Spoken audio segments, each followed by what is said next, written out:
Hi, everyone, and welcome to another episode of SEOs Getting Coffee. Sean is not here, so we're going to miss him very much. But keeping me company today is the lovely, lovely Sai.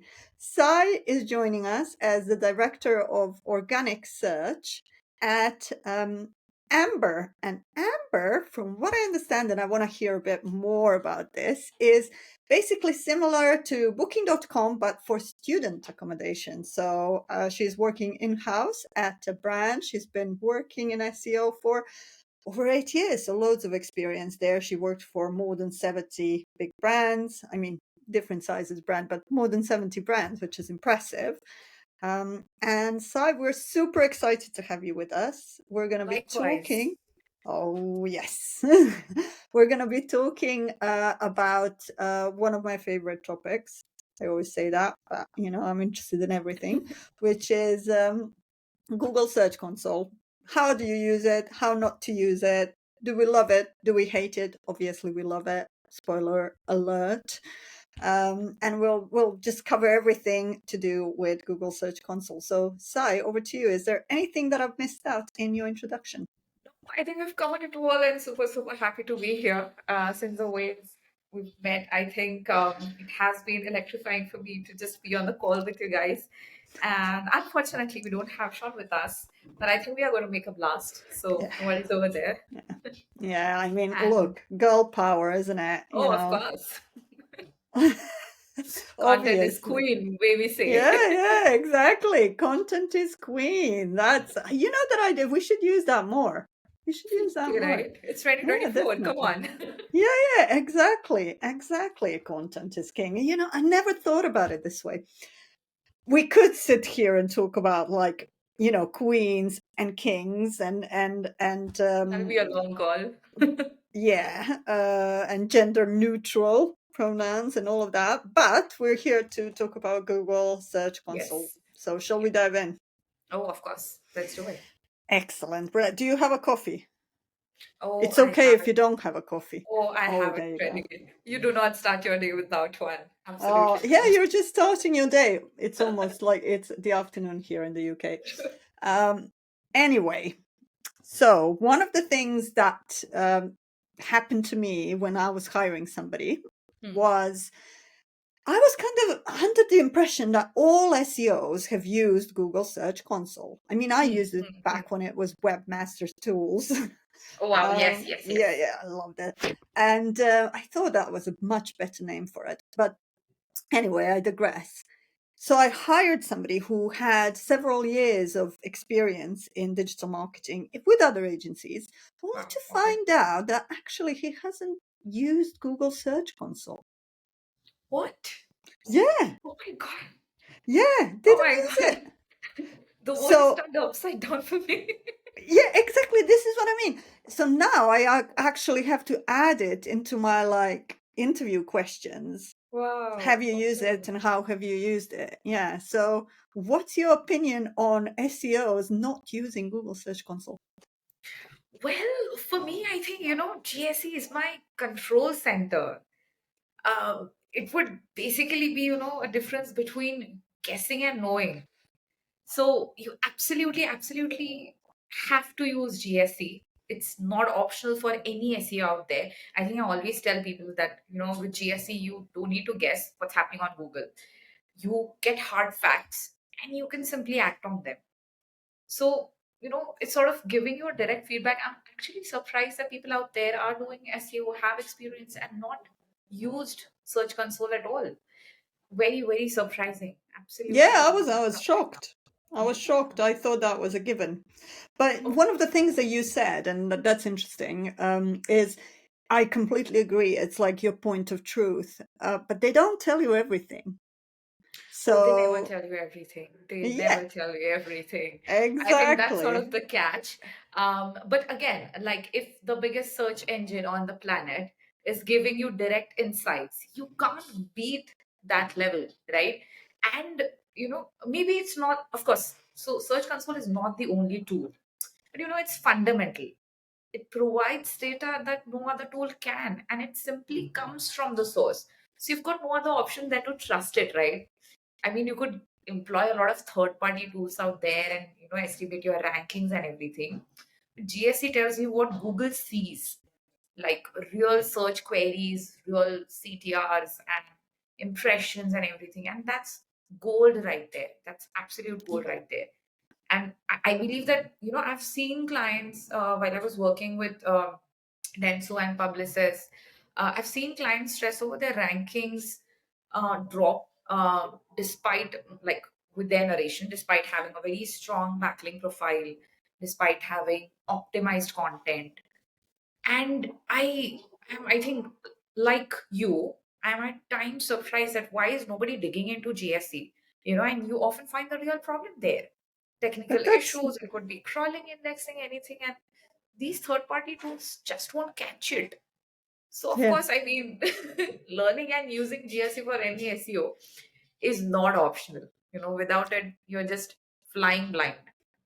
I always say louder for the ones in the back because there are some in the back that are not using it. All right, so we agree. We agree. Absolutely, Everybody so absolutely. if you're listening to this podcast and you are an SEO and you have not opened up Google Search Console, immediately stop listening and go and open it and then come back It's to your it to Bible. find out. Yeah, then come back to the episode to find out a bit about how to use it. All right, so we all need to use it, but one of the things, so you mentioned impressions and clicks and stuff. Mhm. One of the more controversial KPIs on Google Search Console is position. Oh, yes. So tell us a little bit about, do you use average position? How do you use average position? Is that something that we should be doing, and how should we be doing it? Oh God. Okay, that's a great question. And of course, so much controversial. Let's probably break it down, So this average position metric is often misunderstood in the SEO community, and I think people use it for all the wrong reasons.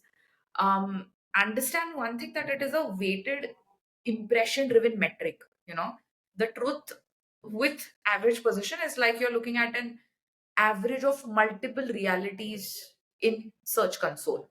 So if the question is should we use it, well, absolutely you should go ahead and use it, but how you use it is where the magic happens. Now, with average position, what it shows you is how your website appears on your search results for a given query, right? It's basically a composite of all your rankings, which means that it is valuable as a trend but not necessarily as a decision maker. So, average position can definitely be a trend indicator, but not a decision maker. Is so I am of that opinion comfortably. And if you absolutely want to look at it now, with all these massive sites that I've worked on, I feel that there are obvious exceptions out there. And for just example, let's say you're ranking for both high and low volume keywords, right? One could be ranking on position 1 for a low volume keyword, and the another might rank on number 10 for a high volume keyword. So the average position comes, let's say, close to somewhere at the range of 5.5. Yeah. But that doesn't tell you which keyword is driving traffic or where the real opportunities lie. If you absolutely want to make any actionable use of average position, my first tip is, you identify outliers. Sometimes one or two keywords that you are ranking for can skew the entire average. So you need to dig into those specific queries to understand why they are ranking high or low and whether you want to, prune them or not. The second thing that has highly helped me is cross reference this with other metrics. If you combine your CTR data with average position, that is going to blow your mind. So combine CTR, impressions, and average data to get a full picture. So if you're getting a lot of impressions, but your average position is low, that definitely becomes an opportunity for you to optimize for better CTRs and so on. Like you can derive multiple use cases from it. And there are other cases where you shouldn't use average position in your strategy. Yes, there are. And maybe a good example could be if you're optimizing for local SEO. So for businesses targeting local markets, your average position could look skewed because local results vary significantly based on proximity to the exact searcher. Yeah. So you could be showing up number one for few people within the few miles of your business, and then number 20 for those farther Yeah, away, exactly. right? And if Exactly. you Yeah. optimize only based on average, you actually might be improving for users you don't even need to target. Yeah. So, in summary, I think average position is obviously a valuable metric for understanding only the broad trends. Yeah. It should be used in conjunction with other data points if you want to get a comprehensive and an advanced view of how effective your SEO strategy is. Yeah, no, I completely agree. I mean, the worst thing is when somebody is like focusing on not even segmenting the data into queries. They're Right. focusing on average, the kind of the top one in Google Search Console that looks at your whole site, God. Oh, which yes. is kind of, you kind of think, no. And it's So similar. many I mean, conversations I've had to explain people what this yeah. actually is. Yeah, yeah, exactly. It's very similar with impressions as well. So impressions is another one that's a little bit like tricky one because people think that, impressions are about the first three positions in Google. Hmm, No, hmm. they're not. You could Right. be like, it could be a link hidden somewhere and you True. would still be A counted as simple impression. site link for that Yeah, matter. yeah, exactly. This is what I mean. So as you say, with a pinch of salt, I think the biggest advice is really to understand what these metrics are, how are they measured, and Correct. then try and apply it to your own use case and think, okay, right, I know how it's measured. Now, how is it useful in what I'm Correct. trying to do? And obviously, from And the drill beginning, down. Always drill exactly. down. Yeah. Yeah. Exactly, and from the beginning, you have to have a good measurement framework. I Correct. mean, that's the a whole nother conversation. For another day. Yeah, exactly. All right, so we agree about impressions, and we spoke a little bit about average position. Now, the other kind of another really good tool that I personally really like in Google Search Console is Regex. Oh, yes. Now, so can you explain for those people who are not familiar with Regex, how would you define it, and how do you use it? What are some of the use cases? Regex was my favorite addition to Search Console. And for people, who are trying to grasp the concept, you need to stop digging for data. With Regex, you can make the data come to you. It's that simple. There are many ways to leverage Regex in GSE that obviously go beyond filtering. And I think when it comes to Regex, I'm a huge, huge fan of pattern recognition. And I think with Amber, we do it heavily because we've a lot of inventories out there and we need to check what problems are occurring. And that Regex helps tremendously to me and my team. If you want to learn it, of course, I mean, there are multiple sites out there. Regex101.com is my favorite one. You can build and test patterns there before you plug them into GSC. And that's the best way to learn, experimenting with real use cases. Second, I think this is my favorite resource, which is Better Regex in Search Console, which is a Chrome extension.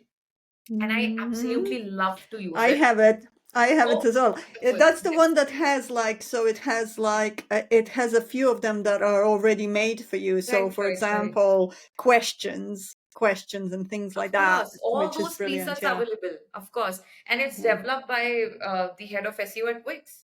Yeah. So I have been using this extension, and I think my team is so glad because now we do not have to, just guess what the absolute percent differences are. It's just out there, and it's Yeah. very easier for any beginner level to advanced level to grasp the data, to understand the data. I think that is my favorite Chrome extension for GSC. Yeah. But let's say the third part of the question, I think, how do you use it? Well, so with Amber, we have obviously a lot of competitors out there. So I love segmenting the brand and non-brand queries. Yeah. Like if my brand name is Amber, I'll just simply put a pipe operator there and search for use queries for Amber, right? And simply for non-branded queries as well. Though GSE is somewhat limited here to checking of what you cannot do, like a negative look ahead. But then I think it is certainly going to give you that direction. Um, Maybe the And second thing that I love about this is, you can track seasonal or campaign based traffic. So if you're running a seasonal promotion, let's say, or a campaign, and all related URLs have a consistent pattern. For us, it could be maybe a Diwali sale, it could be a Black Friday sale, and a simple regex like slash Black Friday 2024, and you just put a star out there, and it helps you monitor all the traffic specifically for this SEO campaign, which is absolutely wonderful. Otherwise, you'll have to plug in those URLs one by one, or use mm, another export tool and then have plug it in. So I think that is very, very handy for me. In fact, to top on that, I also started using it to track specific parameters. If you have UTM parameters in your URLs, like source equals to Google or anything of that sort, so you could use this particular parameter to find all the URLs that are under this umbrella and see how they perform. So you can handle your data properly and answer those questions. So yes, I think that has been the primary use case for me. Although for people joining it at uh, a preliminary level, you could start with something very simple, play around with filters like contains and does not contain, and then ramp up to regex for more complex scenarios, where you could start with question based queries if you want to identify informational traffic coming onto your site and which queries are giving you that traffic. So you would want to isolate the how to queries, you would want to isolate mm. the why, where, and you could sort of group them all together based on users intent. And this is especially useful for me to craft my FAQ content. So I like to take queries from my search console and then just simply plug it in on my FAQ section as well. So yes, I think regex was a big, big, big addition for me. Yeah, no, I love it as well. I'm still like still sometimes make mistakes when I'm doing it, and it's good there's Oh, it like is complex. validators. Yeah. There's like loads of So many validators. characters. Yeah, which is great. And now with ChatGPT, it's like really easy to kind of get a suggested one. It's not always Very right, easy. but Yeah. yeah, very easy. So definitely for anybody that's listening, try if you're new to SEO, it might be a little bit, a bit murky for you at start, but play around with it, like with everything else. Um, and hopefully, so I've been trying to do more of inviting people to follow us and stuff. So if you haven't Hey, subscribed, before you go and use Regex or anything else, subscribe to our channel. let's do it, All right. guys. Excellent. Thank you, Sai. I mean, I know Sai is a listener, so, we got Sai in. Yes, yes, we do. So, on to back to Search Console. Now, one of the things that I wanted to actually ask you is you mentioned it before, and Hmm. it's one of my personal favorites. And I just don't understand why it's not more visible. It's the crawl report. The crawl report, I mean, hidden in settings. Most people don't, most people, I'm lying, not most. Like any SEO worth a dime, it really should know that there's a crawl report on Google Search Console. But unfortunately, as we said, many don't even use console, let alone know that there's a crawl report. Tell me a little bit about how you use it and kind of your experiences with it, because my one's mixed. It's good and bad. That's true. I mean, I think a lot of SEOs out there, it's hidden, it's hidden in the GSE. But when it comes to crawl report, I think I'm definitely in the love it camp. Um, and but I do get why some SEOs out there find it a little overwhelming. And while I say overwhelming, it was also underutilized. And this is crucial, this entire crawl report that GSE has, it's crucial because if Google can't crawl your site efficiently, it doesn't matter how you've optimized your content or how many backlinks you have. If Google can't see it, it won't rank it. It's as simple as that. So I believe that more SEOs are to get out there, of course. And if you want to know how to use the crawl report effectively, um, When I first started using it, I often used to hear this term about crawl budget Oh optimization. God, I You knew know, you were gonna say that. I yeah, say that. Oh my God, it's still going on. By the way, right? it's crazy. I know. But that's how, that's how most SEOs don't think about crawl budget unless they are managing massive sites. But No. it matters even for mid-sized sites. You want to make sure that obviously Google is crawling the right pages. So, the most important tip here is you go back, check your crawl report to see where Googlebot is spending most of its time.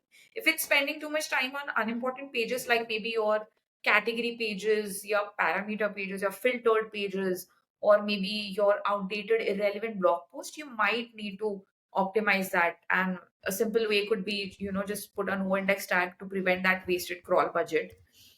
Um, Next, I think crawl reports are also helpful to identify 404 and broken pages. See, I know now this is again controversial. I see a lot of people focusing solely on the coverage report for 404 errors. But the crawl report gives you real time data on when Googlebot hits the 404 page. So if you notice repeated crawls of 404, that's a waste of your crawl budget. Yeah, And yeah. exactly. It's the by response one. True, Yeah. true, true. And then fixing those broken links becomes, of course, crucial. So if you have a page that has been, 404ing for a very long time, it's not just about fixing the link. You might want to create a custom 404, and that needs to be optimized with some internal links out there. And even better, you could go ahead with a 3-1 redirect to a very related piece of content. So a lot of use cases out there. At the same time, so at Amber, we are quite heavy on our PPC campaigns as well. So you need to also look at the crawl stats by Googlebot type. Not a lot of SEOs dig into the types of Google bots. You might just Mm. simply go ahead and look at the crawl report. But GSE lets you see the distinction between regular Google bot and ad bot as well. So if this ads bot is spending too much time on irrelevant or low value pages, it might be time for you to clean up your site architecture and rethink your entire ad setup, because it's often overlooked. And this ad spot crawl efficiency is critical if you're running PPC campaigns. So, at both these levels, it's highly important that you identify certain crawl anomalies. Yeah, and the really good thing about it is that, you can vary. What I do like about it is that there's a snapshot of, of different metrics, like you were saying, by response, by type and thing.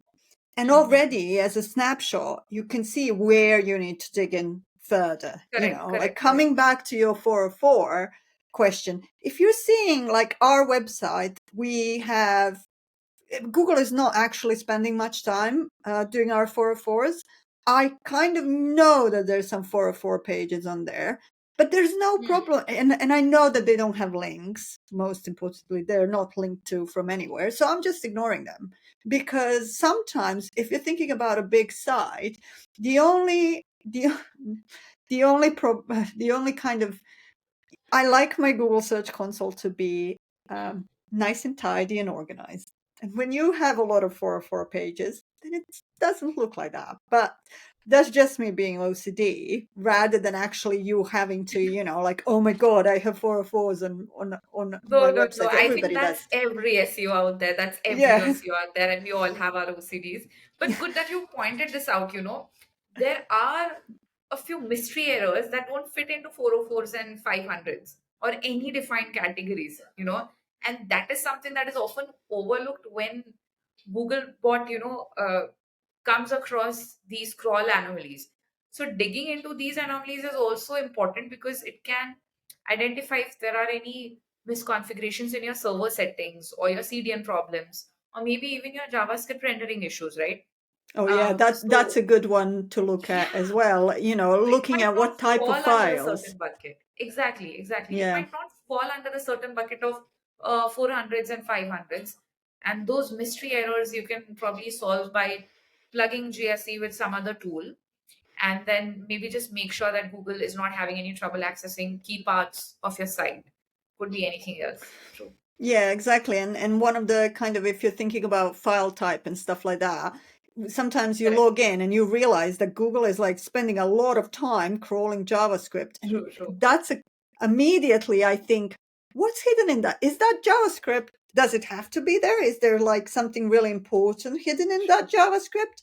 I mean, and we've seen it so many times, and yeah, And brilliant I think crawl report. immediately Use get it. all these notifications, fix core web vitals and this and that. And those warnings also, just uh, take a toll on my OCD. I'm like, okay, please stop, please stop. Yeah, yeah, exactly.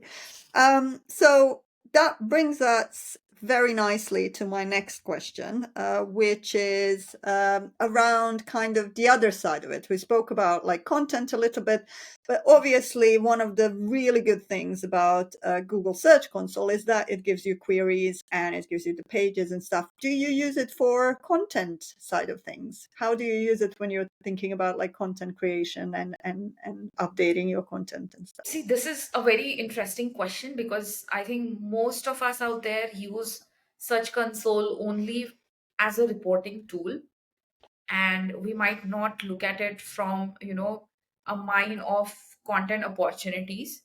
So, and trust me, it's a gold mine for it, even though it doesn't show every keyword out there. Yeah. While that limitation is certainly frustrating, I think there are still plenty of ways that we can leverage this data effectively. And my favorite tool to do it, which I think I'll come to it later, which is search analytics for sheet, from where you can look at all the keywords out there. But yes, if you want to use Search Console for content creation, see, the very first thing is that not all traffic is good traffic, right? Yeah. It's important that I think we all are hyper focused on finding out what these good keywords or what these revenue keywords are for us. Surprisingly, nobody is looking at negative keywords, the keywords that you are ranking for but are not getting converted, and this might just hamper your bounce rate. So these are search terms that are driving traffic to you, but it is not leading to any meaningful engagement or conversion. And maybe that's because the content on your page doesn't match what the user is looking for. Yeah, yeah. So this And it hurts your disconnect site. It's results, a yeah, it hurts your site, yeah. right? There's a lot of disconnect Yeah. between the users leaving and eventually hurting your bounce rate. Yeah. So, Exactly. I think identifying your negative keywords is kind of important. You just and a very simple step to this is you go to the performance tab, find out the queries, sort them via either average position or CTR. And a low CTR combined with high impression is going to signal you that the search query isn't matching the intent of your content. And that is probably causing the users to bounce once they land on your page. So, that is maybe one thing that one can certainly look into. And at the same time, while you're looking at negative keywords, of course, you can also use Search Console to discover trending topics. Now, it's not going to give you a third party view of what's happening out there, but for your own site, what could be the next big thing for you? So, you can leverage again the performance report to identify new topic opportunities where queries which are gaining search volume or pages that are starting to rank for newer searches. Now, this is a great strategy. You just need to navigate to pages and sort it via impressions, okay, and see which ones are getting the highest visibility. Then you select maybe your one of your key page, choose that high impression page, and switch to the queries tab. Now you'll look at all the search queries driving the traffic. Now, what you need to do here is where the magic happens. Adjust the date range to compare the last 3 months to the previous period. And this is going to reveal any new queries or any growing queries that will certainly indicate trending topics. Now, if you are, why this matters for me is when you see these new queries popping up, or just existing ones gaining more search volume, it's definitely a signal that the topic is starting to gain momentum in search trend, and this presents a great opportunity for a fresh content revamp, or just updating the existing ones to target these new search intents. So a lot of opportunities out there, I think, but this highly remains my favorite. Yeah, no, it's a really interesting one to kind of, I haven't used it much for trends. I use Google Trends for trends. I obviously, when Right. I'm doing a content audit, then I will look at, decrease a year on year, 3 months, how, what's on the upward trend, what's on the downward Correct, trend and correct, stuff correct. like that. But it's really interesting what you're saying about, because I can see how that would work and how that would also help you with like exploring new keywords and stuff as well. Because if you can see that a particular topic is on the rise, and you Correct, can correct, see, okay, I'm targeting these keywords in this topic. Why don't we add some other ones? Because obviously this is now the right moment to kind of invest more correct. resources into that particular area. So yeah, it's And a the good reverse is also advice. true. I think the reverse is, oh, thank you, thank you. So the reverse is also true. Now that you're searching for trending topics, in a very similar way, you can look at content decay. If in a similar fashion, follow the same steps, and if you're seeing a declining traffic trend, I think there's where the entire decay is happening. And you could either, simply prune the content, delete those pages if they are irrelevant, or just combine all those pages and create a simple filler page out there, which can probably all those things, and then have it entirely into a single hero page. That could also work. Yeah, yeah, it works both ways. We're currently doing an audit on somebody who's been hit by the recent update. Oh. And, obviously we're kind of pulling in data from everywhere. I've started with GA4, Mhm. need to move on to Google Search Console and bring in, rankings data from Mhm. their SEO tool as well. But it's interesting that what you were saying about the trend, because marrying all of those data points to have a full picture. This is the other side of kind of Google Search Console. You don't want to just use that. On the one hand, you don't want to not use it. On the other hand, you don't want to just use Google Search Console because there's no conversion data. You don't see all of the keywords. So it's a combination of the stuff. But I'll check it out. Check it out. Your little trend tip. I haven't used it that way, so I thank you. guess, yes, please. Brilliant. Now, I'm just mindful of time, but I did want to ask you before we go into room 404, I wanted to ask you about the recent update of Google Search Console. So Oh, recently they've yes. started rolling out recommendations. What's your opinion? What do you think about Oh, recommendations? okay. So I think, see, I have come across the recommendations update, and while it's still in the experimental phase, I think it offers some great potential for SEOs. My initial thoughts on this would be as simple as, the update is going to make SEO more accessible by directly suggesting action. So it won't merely be a reporting tool only. It is going to give direct actionable for you to improve your site, of course. And instead of just seeing crawl errors or indexing issues, Google is now going to give you real time tailored recommendations to address those problems directly. And this is automated nature of these insights saves time, and brings focus to what really matters. If you're spending a lot of time digging into the data and analyzing it, I think this regular updation, uh, based on whatever latest search trends are, which means that they could change, expire, or even disappear if not relevant. And which means that the recommendations are obviously not static.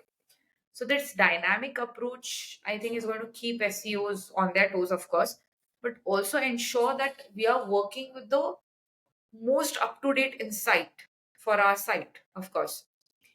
And the real value with recommendations tab is how proactive the tool is becoming. Instead of just reporting, it is now going to suggest solutions. So this is how one transforms the way we optimize sites and making the less reactive making the entire process less reactive. Uh, so yes, I think with these recommendations, SEO is going to be very less about how do we decipher this data and more about how are we actually acting on it. And of course, it is beginner friendly. It is any executive level can also easily digest this information. So in my sense, I think I'm 100% go for this feature. Yeah. Although I haven't got it from my site yet. So hey Google, come on. Yes, please. No, it's I'm like super for it. I mean, I need to see how like how useful it is. But unlike, for example, Google Ads has always had recommendations, always Of course, has had exactly. recommendations It was forever. long time due. Yeah, yeah. And but the way that it kind of works with Google Ads, which is very problematic, is that they, it's a paid platform. Correct. So obviously they're going to tell you switch every keyword to broad match because they're going to make more money out of it. So much So money. yeah, exactly. So it's an interesting one because Google Search Console, it's a different channel. It's organic. True. So yeah, interesting, very interesting. I think with SEOs out there, it's very scary given all the recent updates. Oh You God, never yeah, it's know. crazy. Yes, of course. Let's not go Yeah. down that rabbit hole. Yeah. Yeah, yeah, I could sit here for like 3 hours ranting about like all of the changes. Some of them are exciting, but a lot Yeah. of them are like terrifying. Like Yeah. we're not gonna get any clicks. It's God terrible. help us. Yeah, May Google exactly. I overlords know. bless us. It's an opportunity for us to be more innovative, and I think it's True. it's also an opportunity to kind of understand that SEO doesn't live in a silo. You can't just be an SEO and rely on organic traffic as a company or Exactly. in terms of your career either. So, Correct. but Correct. that's a different topic. Right, Sai, thank you so much for all of your amazing tips on using Google Search Console. And if anybody wants any more tips on using other tools like GA4, for example, subscribe to our channel. We have loads of how-to guides that Sean is really good in doing those that we create. So don't forget to subscribe. And now let's have Sai contribute to our amazing, very full 404 room, which is where we put things that annoyed us. Now, it can be something from your work, it can be something from your private life, it can be basically anything. It can be this week, it can be in general. It's all up to you. To give you an example, GA4 is there constantly. It's like it should be 410 GA4, but you know. So, Sai, what would you like to put in room 404? Well, I think a lot of things out there, but let's not get started. uh, for room 404, I think I'd love to banish the concept of, chasing search volume over search intent, truly in SEO aspect. Um, so I think in the SEO age that we are right now, it's baffling that some marketers will still obsess over high volume keywords without considering what users actually want. So again, vanity traffic. I think vanity traffic is not something that you should chase. Very recently at Amber, we made a change of not tracking organic traffic, but the conversions coming in from them. So you track your traffic to lead, you track your lead to book form, and so many other metrics. And trust me, that has been a game changer because now we know. See, if you are absolutely able to monitor something, you are able to improve it. Of course, that's a thumb rule out there. If you are able to monitor, you can improve it. And what we were doing primitively was we were monitoring this organic traffic, and right now we've shifted from that approach. And I still think that vanity metric identification is sort of the first hurdle that any SEO is going to deal with, because letting go of our favorite traffic is not something which comes very naturally and easily to us. Um, but I think we just need to move away from these vanity metrics. Um, and they always say, and I think we started off with the same note. I really feel that intent is definitely the new king, because it's not about traffic anymore. It's about experience on Google with SGE coming up. And if you're still chasing volume, I think you're just chasing the past. Yeah, I So love the fact that you called it SG. It's still SG in my mind as well. I mean, seriously, AI it's very overviews. daring, I tell you. It's just not amazing, is it? The naming. I agree in terms of kind of high volume keywords. I think it is important. Obviously, everybody wants the high volume, but Correct. the most important thing is actually intent and whether that traffic. It's the usual like quality rather than quantity. So you could have Correct. 5 people on your website. If all of them convert and convert to lead and customers, you're winning. Correct. You have 100% conversion rate. So it is Fingers and crossed for that. without, yeah, exactly, we want more than 5 though. Come on, site, we want more than 5, let's face it. So I think conversions and kind of like the quality metric has always been, it's a must. It really is a must. So yeah, okay, right. 404 vanity metrics. That's good. Yes. I wouldn't say necessarily traffic is a vanity metric. I think traffic is a good metric, but if it's the right traffic. Exactly. So, and sometimes you don't do it with conversion. Sometimes it's about like the awareness raising side of things. And also this is the Of course, problem I is think that, it depends on how your brand is structured. yeah, What exactly. goals are you chasing? At the end of the day, I Yeah. think for most of us, it's revenue, it's money. And for people who are actually in this awareness business, of course, it makes sense for them to chase traffic. Then again, how that traffic is engaging with your site, probably that becomes a Yeah. primary metric on Metric. how Yeah. you can Yeah, measure that exactly. traffic. It shouldn't be your sole success indicator.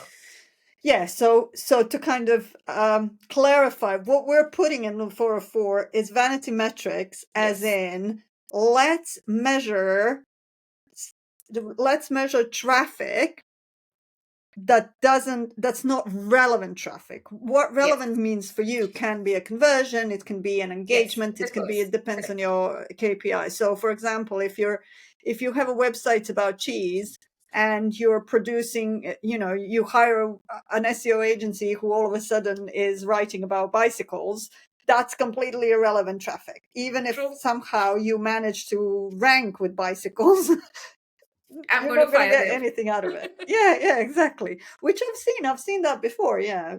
At least it's not just ranking. This is the other one. We could sit here for hours only basing your KPIs on rankings. Yeah, but we Yeah. rank well. What does that mean? You rank well. You're number one for a keyword that nobody looks for, and that's not relevant for your business. Correct. So anyway, started to rant, which is a clear sign that I need to finish this episode. Right. So, Sai, thank you so much for joining us. Before we say bye, where can people find you?